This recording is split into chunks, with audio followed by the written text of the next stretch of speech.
Hello tout le monde, j'espère que vous allez bien. Aujourd'hui, on se retrouve pour un petit focus sur le super-héros que je préfère, Spider-Man.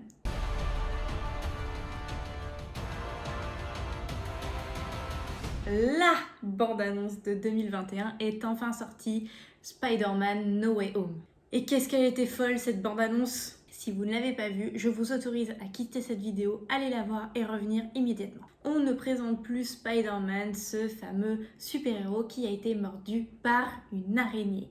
Spider-Man a fait l'objet de nombreux films, notamment les 3 avec Tobey Maguire, les 2 avec Andrew Garfield, les 2 avec Tom Holland et bientôt le 3e, et enfin même un film d'animation, Spider-Man New Generation.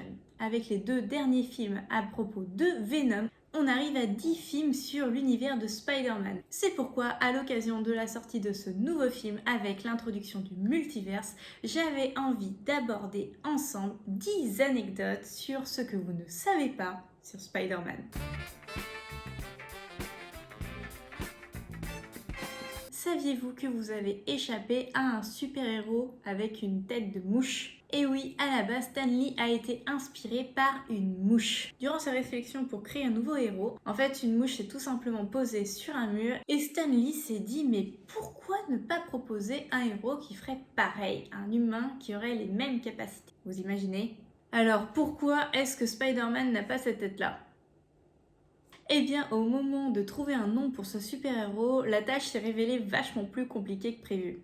Stan Lee a d'abord pensé à Flyman, pas top, à Mosquito Man, et finalement il a prononcé le nom Spider-Man qui claquait quand même un petit peu plus.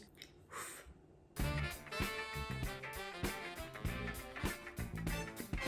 Fier de sa trouvaille, Stan Lee est allé voir le big boss de Marvel, Martin Goodman. Et la douche froide, Martin Goodman lui a expliqué qu'honnêtement il n'y croyait pas du tout. Il estimait que les lecteurs seraient dégoûtés par une bestiole aussi répugnante qu'est l'araignée.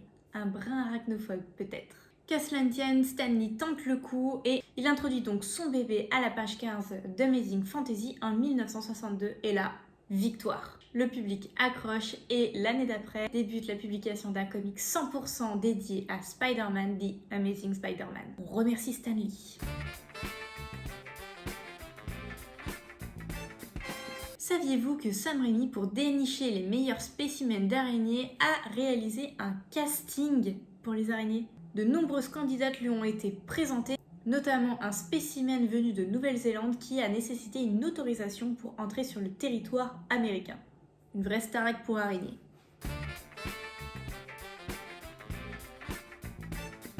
Saviez-vous que Spider-Man est le premier super-héros adolescent? Si on y réfléchit un petit peu, finalement les adolescents avant avaient une place de soutien pour le héros principal. On pense notamment à Robin pour Batman, à Kid Flash pour Flash et à Red Arrow pour Arrow. La force de la jeunesse.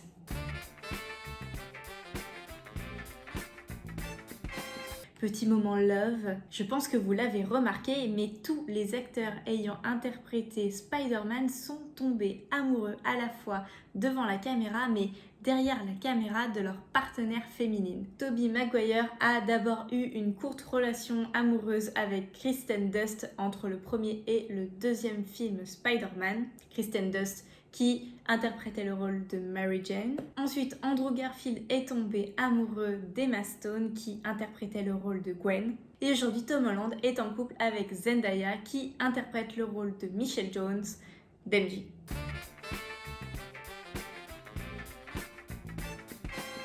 La 6e anecdote aborde un point que je me suis toujours posé comme question: qui nettoie les toiles dans New York? Imaginez, Spider-Man passe plusieurs fois par jour dans cette ville, imaginez l'état de New York. Cela est expliqué dans les BD, elle se désengrège au bout d'1 heure au contact de l'air. Cela est dû à la composition du fluide qui est connue seulement du héros.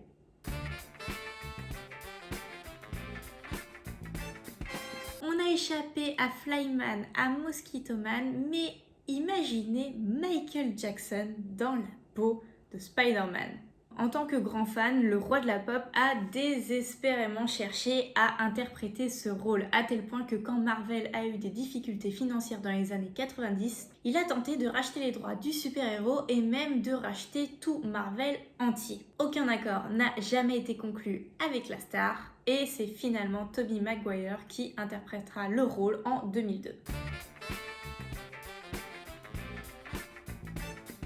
Saviez-vous que pour Stan Lee, le meilleur film de super-héros qu'il n'ait jamais vu, eh bien c'est celui avec Tobey Maguire. C'est le best. Totalement d'accord avec toi, Stan Lee. Saviez-vous que Tom Holland est arachnophobe? Un peu bête pour l'interprète principal de Spider-Man. C'est vrai que quand on y réfléchit, on n'a pas cette scène où Tom Holland se fait mordre par une araignée et se transforme ensuite en Spider-Man. Peut-être a-t-il eu trop peur. Fort heureusement pour lui, dans la vraie vie, Zendaya a quant à elle pas trop peur des araignées. Faut pas qu'elle soit trop grosse, quoi. Dernière anecdote en lien avec ce nouveau film qui va pas tarder à sortir. Saviez-vous que l'adresse où travaille Tobey Maguire dans Spider-Man 2, l'adresse de la pizzeria chez Joe, est une adresse connue et les fans du comics ont dû le remarquer. Il s'agit de l'adresse du QG d'un autre super-héros, Doctor Strange. Cet easter egg à la base peut avoir un énorme impact dans ce futur film Spider-Man No Way Home. Peut-être qu'avec le multiverse, on va voir un Doctor Strange rentrer dans une pizzeria et commander une pizza à Peter Parker. Ce serait marrant. Et voilà tout le monde, cette vidéo est maintenant terminée. J'espère qu'elle vous aura plu. Et si c'est le cas, n'hésitez pas à la liker. Dites-moi dans les commentaires si vous connaissiez déjà ces 10 anecdotes sur Spider-Man. Si ce n'est pas déjà fait, courez aller voir la nouvelle bande-annonce de Spider-Man No Way Home. Et on se retrouve la semaine prochaine pour une prochaine vidéo. À très bientôt. Ciao!